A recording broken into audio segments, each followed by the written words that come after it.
هذا مولود النبي يجعلو مبارك يجعلو مبارك. صحيتي لالا حليمة يا عمرتي دارك يا عمرتي دارك.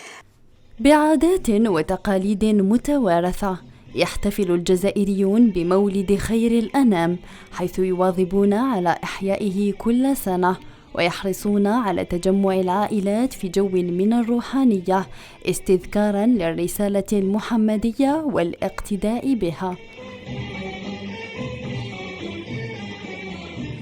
كما تقام نشاطات ثقافية وحفلات فنية متنوعة إحياء لعادات لا طالما كانت وما زالت مترسخة في المجتمع الجزائري.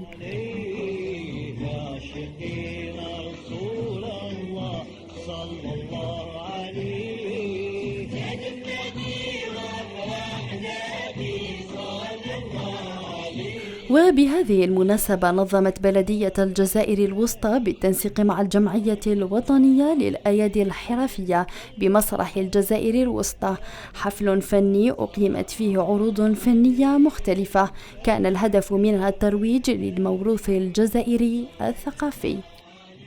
تخلل هذا الحدث مجموعة من النشاطات الثقافية وأيضا الدينية. كان هناك مديح ديني. هذا ليفينمون تاع المولد النبوي الشريف اللي هي مناسبة اللي كان هاد الجزائريين يحتفلوا بها.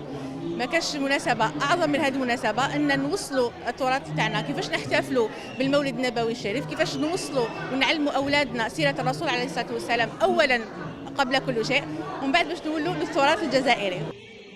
الحفل تخللته مسابقة أجمل طبق طمينة يتسابق فيها الأطفال الذين تتراوح أعمارهم ما بين 5 إلى 16 سنة، والذين تفننوا في تزيين أطباقهم كل حسب ثقافة منطقته وحرصهم بارتداء الزي الجزائري الأصيل. المسابقة هذه هي الطبعة السابعة، باش نقول لكم هي الطبعة السابعة. خدمنا بزاف يعني شخصيا كرئيسة الجمعية مع أعضاء الجمعية، خدمنا كشخص يعني هكذا. طلعت هذه المسابقة فكرة تاعي أنني حبينا نعطوا لأطفالنا مشاركة بأبسط حاجة اللي هي طمينة، ما كاش أبسط من هذا الشيء، باش يدخلوا في المود تاعنا، باش يخدموا بتقاليدنا، باش يتعلموا كل ما هو طابع هويتنا. كذلك الطفل كي يتربى على الهوية، على الثقافة، يتربى على هذه الأشياء اللي تخلي تنمي عليه. احنا كجمعية وطنية في القانون الأساسي للجمعية عندنا الحرفي الصغير، عندنا الحرفي المتطوع، عندنا دوك دخلنا هذه الأشياء. خلينا هذه الطبعة هذه المرة بالتنسيق مع بلدية الجزائر الوسطى، نحييهم يعني رحبوا بالفكرة وراح أعطونا يعني الباب واسع حلو. حبيت أنا اليوم جيت باش نشارك في الجمعية الوطنية للأيادي الحرفية لإحياء المولد النبوي الشريف. شاركت في مسابقة أجمل طمينة، كنت حابة نشارك فيها لأنه أنا نحب نزين الأطباق الجزائرية، وكانت المناسبة تاعي باش نشارك فيها. كنت حابة نحيي المولد النبوي الشريف. شاركت في أجمل طبق طمينة، وهذا لإحياء اليوم المولد النبوي الشريف. وأنا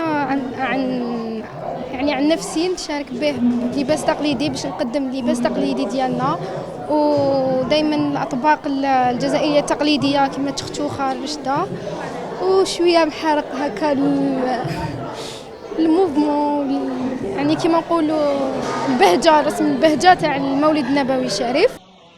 إحياء ذكرى المولد النبوي الشريف هو جزء لا يتجزأ من الكيان الروحي والثقافي والاجتماعي للجزائريين، كل حسب عادات وتقاليد منطقته.